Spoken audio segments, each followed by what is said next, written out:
کیونکہ اللہ رب العزت نے قرآن میں فرمایا ہے من قتل مؤمنا متعمدا فجزاؤہ جہنم، جس نے کسی مومن کو جان بوجھ کر قتل کیا اس کا بدلہ جہنم ہے۔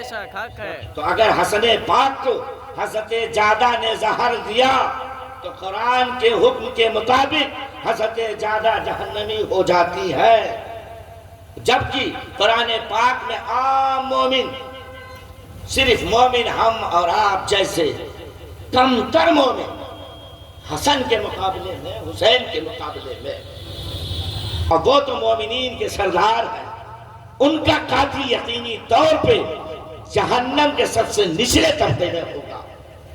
اگر زیادہ نے دیا تو اس آیت مبارکہ کے تحت حضرت زیادہ جہنمی قرار پاتی ہے، لیکن وہی لکھا ہوا ہے کہ اللہ کے حبیب صلی اللہ علیہ وسلم نے ارشاد فرمایا جس سے حسن و حسین کا جسم ٹچ ہو جائے سبحان اس اللہ، کے اوپر جہنم کی آگ حرام ہے۔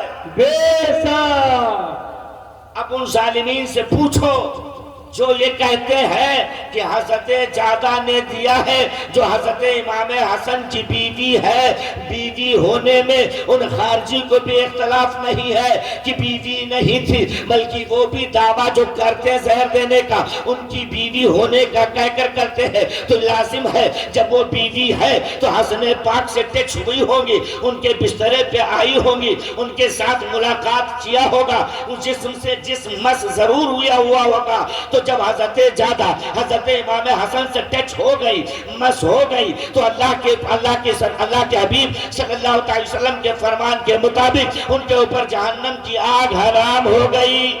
بے شک۔ اب حضرت جادہ تنہا ہے، قرآن کے حکم کے مطابق اگر ظالمین کی بات مانی جائے تو حضرت جادہ کو جہنم میں پہنچایا جائے، اور رسول پاک صلی اللہ علیہ وسلم کی حدیث اور صاف طور پہ کسی کو اعتراض نہیں، کسی کو اختلاف نہیں، سب تسلیم کرتے ہیں کہ حضرت جادہ امام حسن کی بیوی ہے۔ تو جب یہ تسلیم ہے تو بیوی ہے تو ٹچ ہوئی ہوں گی، بیوی ہے تو مس ہوئی ہوں گی، تو اللہ کے حبیب کے فرمان کے مطابق حضرت جادہ جہنم میں کسی صورت میں جا نہیں سکتی۔ اب آپ قرآن و حدیث میں تضاد پیدا ہو رہا ہے کہ ایک ہی بندی کو کہاں پہنچایا جائے، تو اب قرآن و حدیث کے مقابلے میں اگر کوئی مورخ، اگر کوئی مصنف یہ باتیں کہتا ہے تو قرآن و حدیث کے مقابلے میں ہم کسی کی تحریر نہیں تسلیم کرتے ہیں۔ اب آپ وہ تاریخ دیکھیے جب حضرت امام حسن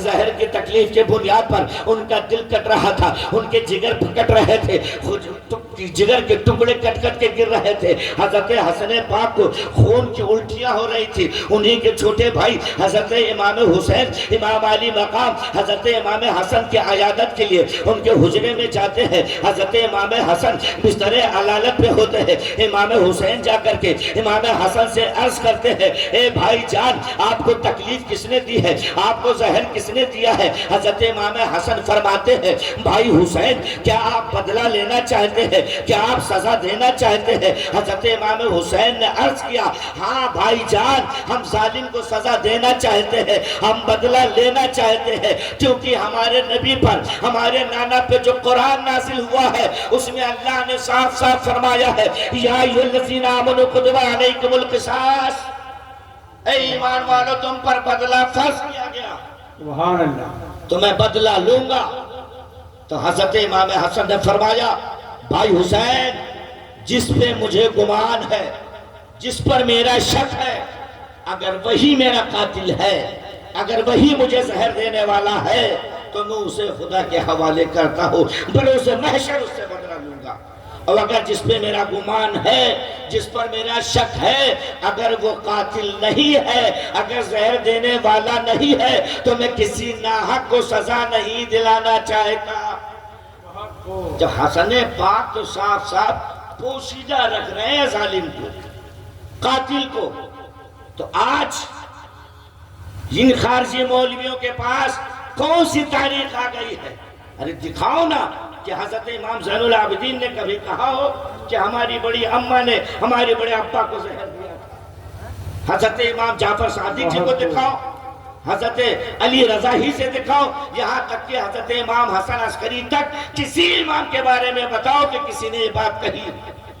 اب وہ تو بہت بلندی پہ ہے، سرکار غوثی کا قول دکھا دو، سرکار غریب نوازی کا دکھا دو، سرکار مخدوم اشرف کا دکھا دو، یہ سب سادات کرام میں سے ہیں۔ جب کسی نے نہیں دعویٰ کیا، کسی نے یہ بات کو نہیں کہی، تو اگر کوئی کہتا ہے تو یقینی طور پہ وہ خاندان رسول کا دشمن ہے، وہ تہمت لگانا چاہتا ہے کہ مومنین کے دل میں یہ بات بیٹھ جائے کہ انہیں کے گھر میں سازش کرتا موجود ہوا کرتے تھے۔ معاذ اللہ ایسا گمان کبھی نہ کرنا۔ کربلا کے میدان میں امام پاک رضی اللہ تعالیٰ عنہ کے گھرانے والے سب کے سب شہید ہو جاتے ہیں۔ اب بچتا کون ہے؟ مستورات اہل بیت بچتی ہے، حضرت زینب بچتی ہے، حضرت ام کلثوم بچتی ہے، حضرت سکینہ بچتی ہے۔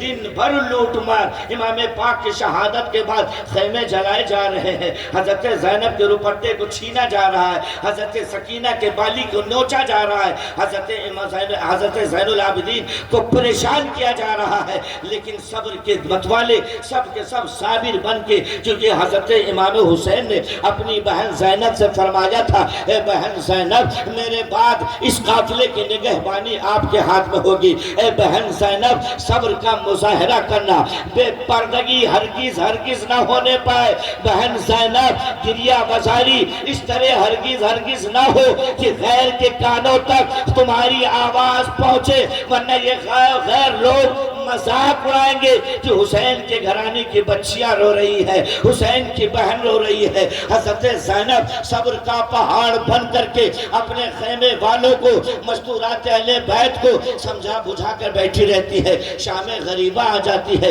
دن بھر بربریت کرنے کے بعد رات کا سناٹا آ جاتا ہے، رات کی تاریکی آ جاتی ہے۔ حضرت زینب تمام مستورات جو بچی ہوئی تھی اس میں ایک مرد ذات کا تھا جس کو حضرت امام زین العابدین کہا جاتا ہے۔ حضرت زینب کو سب کو ایک جگہ بیٹھا کر کے خود پہرا دے رہی ہوتی ہے۔ اسی درمیان ان کو کہیں سے کسی کے سسکنے کی آواز آتی ہے تو حضرت زینب حضرت ام کلثوم سے فرماتی ہے، بہن کوئی سسک رہا ہے، کوئی رو رہا ہے؟ حضرت ام کلثوم کہتی ہے، ہاں آپا کوئی رو رہا ہے۔ اب حضرت زینب اور حضرت ام کلثوم جہاں سے سسکنے کی آواز آ رہی تھی اس جانب چلتی ہے۔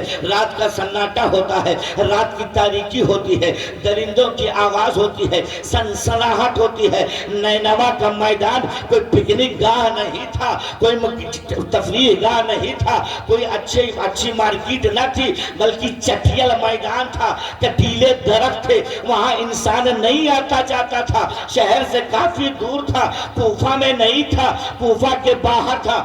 یہ یزیدی درندے حضرت حسین پاک کو شہید کرنے کے بعد سب کے سب اپنے خیمے میں چلے گئے ہیں، مستیاں کر رہے ہیں۔ اب ادھر حضرت زینب جہاں سے آواز آ رہی ہے اس کے قریب پہنچتی ہے تو کیا دیکھتی ہے؟ ایک لاش کے اوپر ایک بچی سسک رہی ہے۔ حضرت زینب اس کو اٹھاتی ہے تو کیا دیکھتی ہے؟ یہ تو میری بھتیجی سکینہ ہے۔ حضرت سکینہ سے حضرت زینب فرماتی ہے، اے بیٹی سکینہ یہ تو کس کے لاش پہ لیٹی ہوئی تھی، کس کے لاش پہ لیٹ کر کے سسک رہی تھی؟ تو حضرت سکینہ نے کہا، اے پھوپھی جان میں اپنے بابا جان کے لاش پہ لیٹی ہوئی تھی۔ حضرت زینب نے فرمایا، اے بیٹی سکینہ رات کی تاریکی میں لاشوں کے انبار میں مقتل گاہ میں کیسے تجھے پتا چلا یہ تمہارے بابا جان کی لاش ہے؟ تو حضرت سکینہ کہتی ہے، اے پھوپھی جان جب مجھے لیٹنا ہوا، جب مجھے سونا ہوا تو میں نے کہا، اے بابا جان آپ کہاں ہو؟ اے بابا جان آپ کہاں ہو؟ آپ کی بچی سکینہ جب تک آپ کے سینے پہ سر نہیں رکھ لیتی ہے سکینہ کو نیند نہیں آتی ہے۔ جب میں نے یہ بات کہی ہے بابا آپ کہاں ہو، آپ کے سینے پہ سکینہ کو سر رکھنا ہے، مجھے نیند آ رہی ہے، میں سونا چاہتے ہو، تو اسی کٹے ہوئے لاش سے آواز آئی تھی، بیٹا سکینہ تیرا بابا یہاں آ جا میرے پاس۔ اب حضرات توجہ دیجئے، قرآن پاک میں اللہ فرماتا ہے وَلَا تَقُولُوا لِمَنْ يُقْتَلُ فِي سَبِيلِ اللَّهِ أَمْوَاتٌ بَلْ أَحْيَاءٌ وَلَكِنْ لَا تَشْعُرُونَ۔ حضرت امام حسین نے اس آیت پاک کی تصدیق کر دی ہے کہ دنیا والے جان جاؤ، اللہ نے کہا ہے جو خدا کی راہ میں مارے جائے انہیں مردہ نہ کہو بلکہ وہ زندہ ہے، اور میں زندگی کی شہادت دوں۔ نعرہ تکبیر، نعرہ رسالت۔